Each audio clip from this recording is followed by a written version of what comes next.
السلام عليكم ورحمة الله وبركاته. حياكم الله في مجتمع الثورة السورية الإسلامية العظمى. حياكم الله.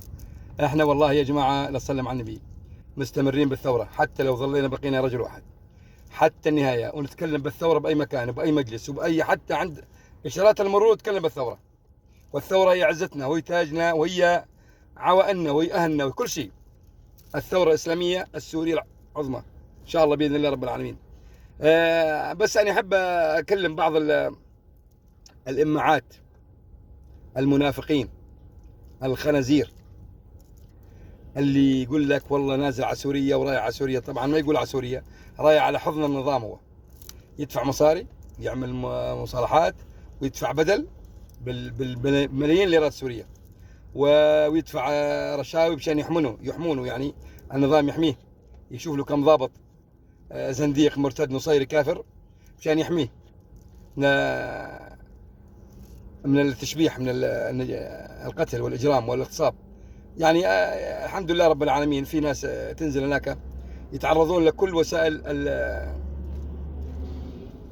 انتهاك حرمة البني آدم. أقول لكم يا خنازير، يا أنتم اللي تقول إيه مصالح بسوريا، ولا قسم بالله أنت مثل معادي الجريتين، والله لن تكون مع الثورة ولن تكون مع النظام، مع قوات الاحتلال النصيري.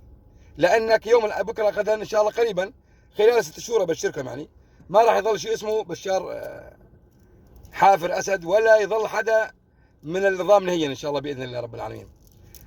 أنت بالمستقبل إن شاء الله ببناء الدولة السورية القادمة إن شاء الله بإذن الله رب العالمين لن يكون لك نصيب نهيا، ولن تشم هواء سوريا، ولن يكون لك مصالح أصلا. هاي وعد بإذن الله رب العالمين. وبعدين أنت كل أموالك اللي موجودة بسوريا عن سيطرة النظام اللي عملتها ودفعت عليها رشاوي وأموال وسجلها باسمك، وإن شاء الله ما تلحقها بإذن الله. إن شاء الله تكون وبال عليك يعني، وإن شاء الله بإذن الله والله ما راح تاخذ منها مليم. أرضك راح تصادر مثل ما تصادر أرض الحرارة الآن النظام يصادرها. احنا الدولة القادمة راح تصادر كل أرض واحد شبيح منافق ديوث خاين عميل. هذا مفروغ منه.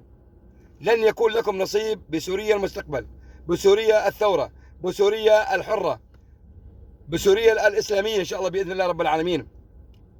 رفع راية لا إله إلا الله محمد رسول الله، الحق والعدالة إن شاء الله بإذن الله رب العالمين. خليكم أنتم راح يعني سبحان الله تخسرون يعني خسرتين، لا تربحون لا يعني أبدا نهيا، لا الظاهر ولا الباطن. ولعنة الله عليكم إلى يوم الدين.